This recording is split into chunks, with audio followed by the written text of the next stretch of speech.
आज का जो हमारा क्वेश्चन है वो क्वेश्चन है given 3 points P, Q and R, इनके कोऑर्डिनेट्स हमारे पास में प्रेजेंट है और फाइंड करना है vector from P to R। Second find करना है हमको unit vector from P to R और थर्ड निकालना है हमको distance from P to Q। अब यहाँ पर देखिए, जब भी हम लोग सॉल्यूशन बनाते हैं तो सॉल्यूशन के पहले हम लोग किसको तैयार करते हैं? गिवन डेटा को तैयार करते हैं। गिवन डेटा में हमको देखना यह है कि हमारे पास में दिया क्या क्या है। P दिया है, Q दिया है, R दिया है। तो सबसे पहले हम लोग क्या करेंगे, P के कोऑर्डिनेट लिख के उसको वेक्टर में कन्वर्ट कर देंगे। जैसे कि आप यहाँ पर देख रहे हैं तो वेक्टर P क्या बनेगा हमारे पास में, देखो फर्स्ट वैल्यू x को रिप्रेजेंट करती है तो 2x बनेगा। सेकेंड वैल्यू y को रिप्रेजेंट करती है तो -3ay बनेगा। थर्ड वैल्यू z को रिप्रेजेंट करती है तो +1az बनेगा। सिमिलरली हम लोग Q को लिख लेंगे। Q के लिए क्या लिखा हुआ है, -4, -2 एंड 6 लिखा हुआ है। इसको हम लोग जब वेक्टर Q में कन्वर्ट करेंगे तो हमारे पास में देखो क्या आएगा, -4ax -2ay +6az। थर्ड देखिए हमारे पास में R दिया हुआ है। R की वैल्यू क्या है, 1, 5, -3। इसको हम लोग जब वेक्टर R में कन्वर्ट करेंगे तो हमारे पास में क्या आंसर आएगा, 1ax +5ay -3az। ठीक है, तो ये हो गया हमारे पास में गिवन डेटा। अब इसके बाद में हमको निकालना क्या क्या, सबसे पहले हमको निकालना है vector from P to R। इसको जब हम लोग निकालेंगे तो इसके लिए हमारे पास में देखो कैसा फॉर्मूला बनेगा, वेक्टर कहां से कहां, P टू R के लिए निकालना है। जब P टू R निकालेंगे तो लिखते समय हम लोग कैसे लिखते हैं, पहले लिखते हैं सेकेंड टर्म को। तो यहाँ पर क्या बनेगा, वेक्टर R माइनस में फिर आएगा फर्स्ट टर्म, क्या बनेगा, वेक्टर P। अब इसकी वैल्यू को हम लोग अप्लाई करेंगे। बताओ वेक्टर R की वैल्यू क्या है हमारे पास में, 1ax +1ay -3az।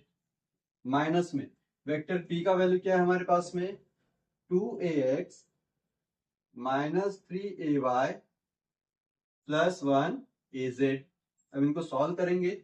सॉल्व करने के बाद में हमारे पास में कौन आ जाएगा, vector from P to R आ जाएगा। क्या होगा देखो, 1 - 2 आ जाएगा -1ax +5u, और यहाँ पर देखो माइनस साइन अंदर जाएगा तो माइनस माइनस +3 हो जाएगा, तो +5 +3 कितना होगा, +8ay।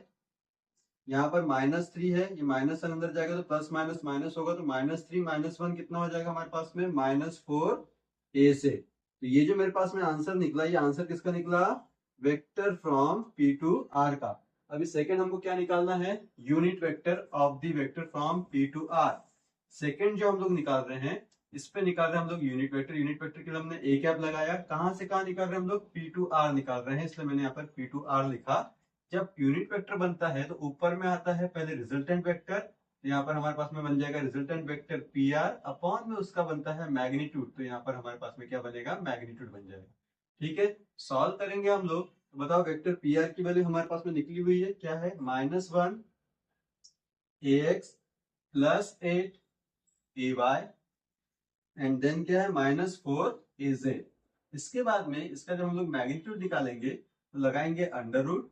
अंडर रूट लगाने के बाद में -1 का स्क्वायर प्लस 8 का स्क्वायर प्लस -4 का स्क्वायर।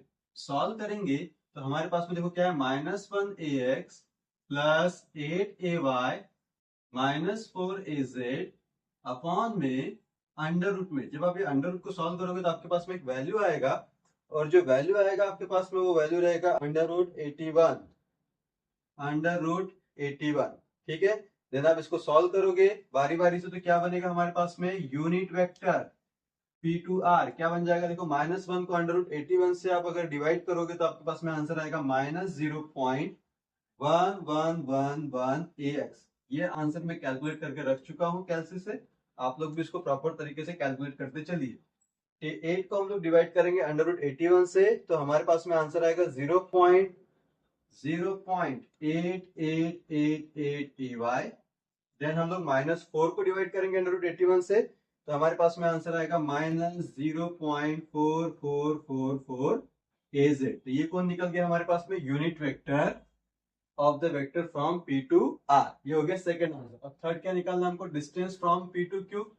थर्ड निकालना हमको distance from P to Q। तो डिस्टेंस के लिए हम लोग D रिप्रेजेंट करते हैं, और उसके बाद में ब्रैकेट में लिखते हैं P2 Q के लिए। अब जब इसका डिस्टेंस निकाला जाता है तो डिस्टेंस निकालने के लिए कंडीशन कैसी रहती है, देखो सबसे पहले आप क्या बनाओगे, अंडर रूट बनाओगे।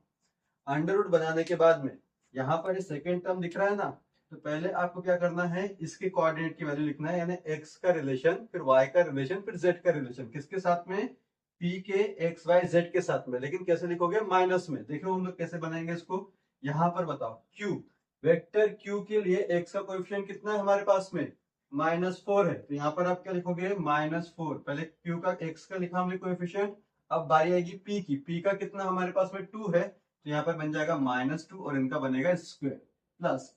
अब देखो q का y का कोएफिशिएंट, देखो q का y का कोएफिशिएंट कितना है, -2, तो यहाँ पर क्या लिखोगे, -2 लिखोगे। फिर p में देखो क्या है हमारे पास, y का कोएफिशिएंट -3 है, तो यहाँ पर क्या बनेगा, -3, इसका क्या बन जाएगा, स्क्वायर। उसके बाद में देखो q का हमारे पास में z का कोएफिशिएंट कितना है, 6 है, तो प्लस यहाँ पर क्या बनेगा, 6 बनेगा, माइनस में, फिर यहाँ पर देखो कौन है, p के लिए 1 है, तो यहाँ पर हमारे पास में कौन आ जाएगा, 1 आएगा, इसका क्या बनेगा, स्क्वायर। इसको जब आप लोग सॉल्व करोगे तो आपके पास में एक वैल्यू आएगी, वैल्यू क्या आने वाली, देखो यहाँ पर आ जाएगा -6 का स्क्वायर, फिर यहाँ पर बनेगा प्लस, यहाँ पर बन जाएगा 1 का स्क्वायर प्लस यहाँ पर आ जाएगा 5 का स्क्वायर। इसको जब आप सॉल्व करोगे तो यहाँ पर आपके पास में फाइनल वैल्यू आएगी √62, ये कैलकुलेट करके रखा है मैंने, एंड देन फाइनल निकालोगे आप डिस्टेंस को, तो आपके पास में क्या निकलेगा, 7.8740, और यूनिट क्या लेंगे इसका हम लोग, यूनिट, क्योंकि हम लोग यहाँ पर क्या निकाल रहे हैं, डिस्टेंस निकाल रहे हैं। तो यहाँ पर आपके पास में थर्ड वाला आंसर आ चुका है। तो जैसे कि आप लोग देख रहे हैं, हम लोग हर बार एक नए क्वेश्चन की वैरायटी के साथ में आते हैं और एक नए क्वेश्चन को एक अलग तरीके से सॉल्व करते हैं। तो जितने भी लोग इस चैनल को देख रहे हैं, प्लीज इस चैनल को सब्सक्राइब करिए, शेयर करिए और लाइक करिए। हम लोग मिलेंगे नेक्स्ट क्वेश्चन के साथ में एक नए वीडियो में, तब तक के लिए थैंक यू सो मच।